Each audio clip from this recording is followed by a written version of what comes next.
make it new, shaking the parts of speech like fluff in a snow globe, the way sleep scrambles life's detritus. Each poem says, I'm desperate, then everything must go. To hear something familiar here leads to careful laughter. Go where? The steady pressure on the accelerator can be stipulated in advance, as can the stubby bushes, blurred in peripheral vision. And someone will have set down a diner or a gas station at a desolate crossroads and tried naming it to evoke the whole human situation while satirizing the impulse to do so. What that name will be is the one thing we don't know.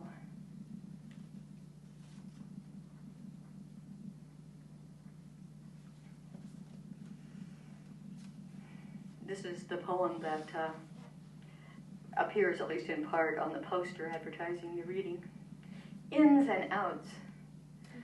The necessary fiction that, if I live inside you and you're part of me, we're spread safely thin.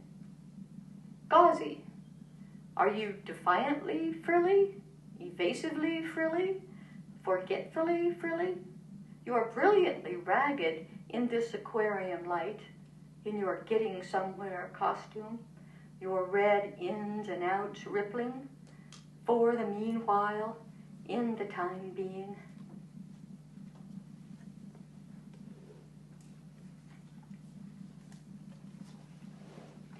Yoo-hoo. Sun lights up a pelt of dust on the receiver. Being unexpected, this is a kind of call. Cross names out, and things are all made up of contrary, percussive, adjectival tugs. I remember someone wrestled an angel, a signal. The present's chronic revision, which a poem reenacts. The open vowel peekaboo pelvis through which you came into this world sits on the shelf in a mausoleum now, world on either side of it.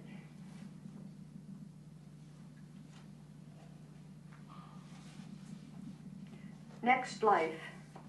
Last of all and most reluctantly, you said goodbye to near and far away. Fuzzy-minded clouds sprout from one another's foreheads, but you were more exact. You unzipped yourself in the dark back there, counted yourself in half and cut. That was before numbers. Don't be a commodity, be a concept, a ghostly configuration of points or parts, trivial snippets, which appears inside locked cabinets. Be untraceable, but easy to replicate.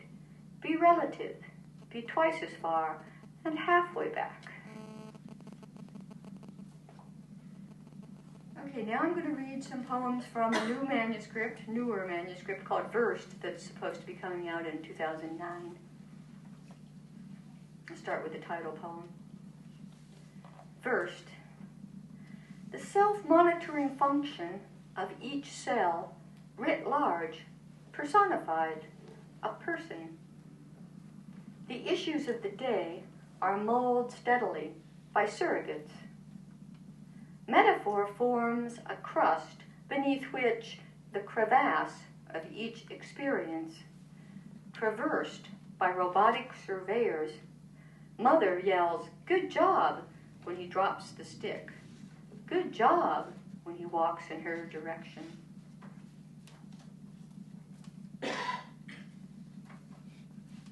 Address. The way my interest in their imaginary kiss is secretly addressed to you. Without intention, prongs of ivy mount the posts supporting the freeway. It would be possible to say each leaf circumscribes hope, or that each leaf, fastidiously coming to one point, suggests a fear of the unknown. these glossy, laced-up, high-heel boots, each leaf addressed to you.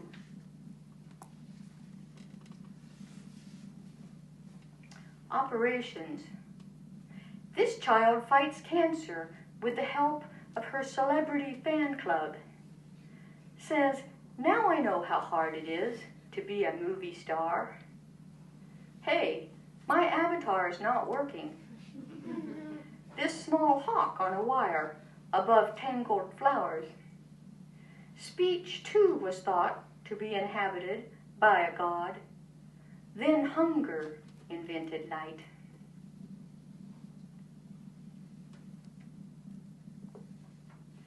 Name calling. Objects are silly, lonesome, as the word owl is.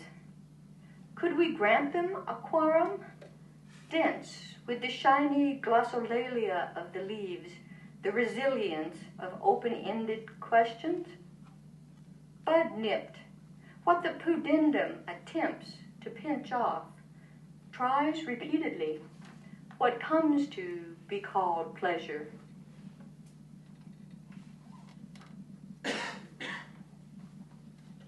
Locality.